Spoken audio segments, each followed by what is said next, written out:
ఒడిశాలో జరిగిన ఘోర రైలు ప్రమాదమే మొట్టమొదటిది కాదు, చివరిది కాబోదు. ఇంతకు ముందు జరగబోదని చెప్పలేం. గతంలో జరిగిన ప్రమాదాల వివరాలు ఓసారి చూస్తే 2012 మే 22న హుబ్బళ్ళి బెంగళూరు హంపి ఎక్స్ప్రెస్ ఓ గూడ్స్ రైలుతో ఢీకొంది. ఈ ఘటనలో 25 మంది చనిపోయారు, 43 మంది గాయపడ్డారు.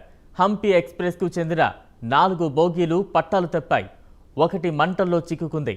ఇక మరో ఘటనలో 2014 మే 26న యూపీలో సంత్ కబీర్ నగర్ ప్రాంతంలో ఆగి ఉన్న గూడ్స్ రైలును గోరఖ్ధామ్ ఎక్స్ప్రెస్ ఢీకొట్టింది.